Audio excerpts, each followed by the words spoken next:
Okay, I think we're about to go live, and we are now live. It's amazing how Facebook does that. Hope everyone's doing well. 13th of March. I mentioned the other day at conference, I do case conference on Wednesdays. We used to do it in person, get about 10 people. Now we do it on Zoom, we get about 45, 50 people. But I mentioned that that change was not a great idea, but it was COVID, where 5 years ago this week, people went home and didn't come back for a couple of years, it seemed. Nothing has been the same since COVID. I guess everything has changed. There's certain pluses and minuses. I guess the advantage of conference will be a good example.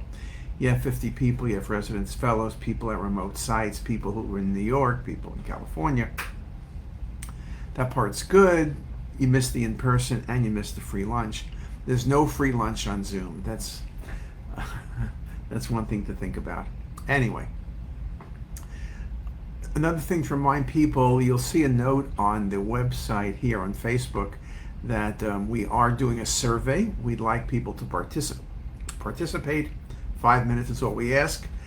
It helps us understand what we're doing and how we can do things better. Also, let people know Facebook has made a change.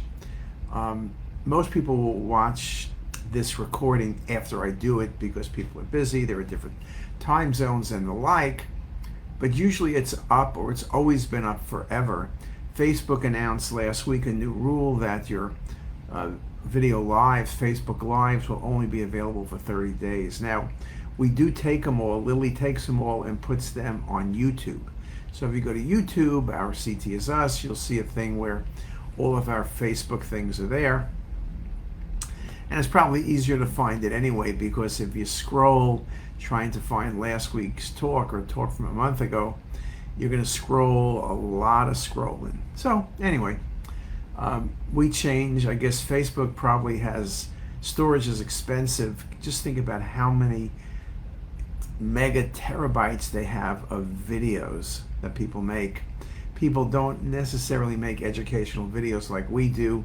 They may have videos of a dog doing something stupid, or someone jumping or climbing, or most of the time probably it's something stupid, but nevertheless it gets a few chuckles. Okay, I'm talking about mesenteric masses. Let me get started. We talk about small bowel, we talk about large bowel, but then we talk about the mesentery. Many of the pathologies that involve the small bowel and the large bowel also involve the mesentery. I showed a case in conference yesterday where Sheila said, okay, there's a mass in the ileum, could be adenocarcinoma or it could be lymphoma, but there's a lot of nodes tracking around the SMA into the mesentery, and the presence of that many nodes, and they weren't all that big, but there are a lot of them, definitely they were pathologic, is more likely in lymphoma than it is in adenocarcinoma, and she was 100% correct. So one of the things to recognize is sometimes the secondary signs. Nodes is a good example in the mesentery. We talk about primary mesenteric masses. Are they vascular? First thing I think about vascular is a carcinoid tumor. It often involves branches of the SMA and you get a desmoplastic reaction. You could have sclerosing mesenteritis. That'll also give you a mesenteric mass, usually not as much of a desmoplastic reaction. Sclerosing mesenteritis calcifies about 70% of the time, which is almost the same number as carcinoid tumors. So those are two of the mesenteric masses. We see mesenteric masses, showed a case yesterday, a primary lymphoma that encased the SMA. So lymphoma is one of the things that gives mesenteric masses, infiltrates the mesentery, stretches the vessels, can involve bowel or simply displace bowel. We talk about primary mesenteric masses, cystic lymphangioma, peritoneal inclusion cyst, duplication cysts or cystic in the mesentery.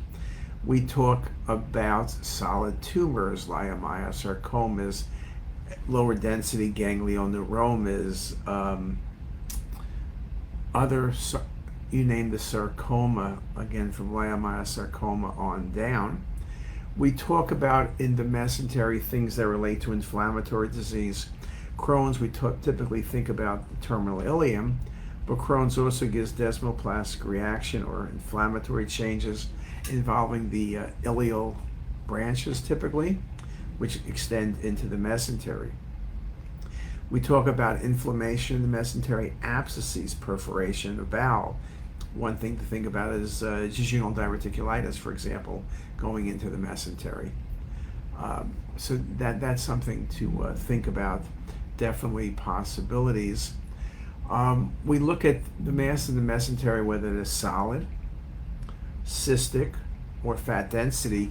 Remember that the most common retroperitoneal sarcoma is a liposarcoma.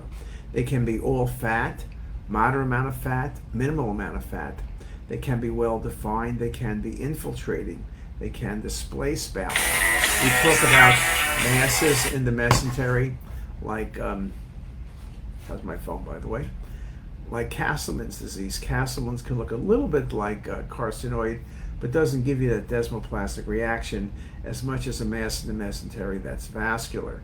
So that's another good differential diagnosis. We talk about abscesses in the mesentery, things that perforate, diverticulitis, both large and small bowel. We talk about post-op complications, fluids from the pancreas, pancreatitis tracks down into the mesentery. We talk about the mesentery being involved with vascular change, like vasculitis, for example, patients with fibromuscular dysplasia, perhaps, patients with IG4 disease can often involve the mesentery. We talk about processes like retroperitoneal fibrosis, which encases the aorta, traps the ureters, and then extends outward. Could also involve the small bowel and extends into the mesentery as well. And again, mesentery, quite frankly, you can go from benign to malignant processes as well. We talk about haziness in the mesentery, like when it's really soft tissue thickening, then it's like a desmoplastic type process, which could be inflammatory. But we talk about fibrosing mesenteritis, which is mass effect, small nodes, lots of fat. Patients may present with vague abdominal pain, and the mesenteric vessels are stretched. When you look at mesenteric masses, it's important to do dual phase imaging, get a really good look at the veins and the arteries, SMA involvement, SMV involvement, shunting, infiltration. That can help you in staging these masses, because when you start having vascular invasion, you're typically not going to be able to resect. So again, the pattern. I mentioned lymphoma. You could also have like carcinomatosis implants, but infectious processes. I mentioned Crohn's as an inflammatory process. I mentioned small bowel diverticulitis, but I should also mention tuberculosis, which can give you a carcinomatosis type pattern or a pattern of infiltration in the mesentery. In looking at the mesentery, I like to use the axials, but then coronals and sagittals. I also like the 3D reconstructions, which can be very helpful. We have a bunch of stuff on CTisus. Mesenteric masses, you might want to look at musculoskeletal. For the retroperitoneal masses, or the small bowel is typically where we put things. I'm also working on a talk on mesenteric masses, so I'll try to get that done maybe this week or next week, and that'll be on CTisus as well. So let's see, we have somebody from Carlos from Mexico, we have Lily's survey, we have Hassan from Dubai, and I was once in Dubai for 2 days, haven't been back to Dubai. Looks like it's a wonderful, beautiful place, and we'll hopefully return sooner or later. Dubai has a very active medical community, both in terms of research, AI. Microsoft just opened a center in Dubai on AI. AI for Good is there.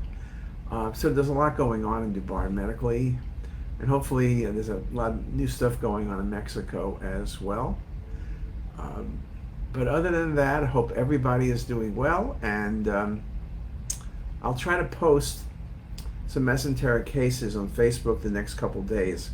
So you'll see a bunch of mesenteric masses. And with that, have a great day, everybody.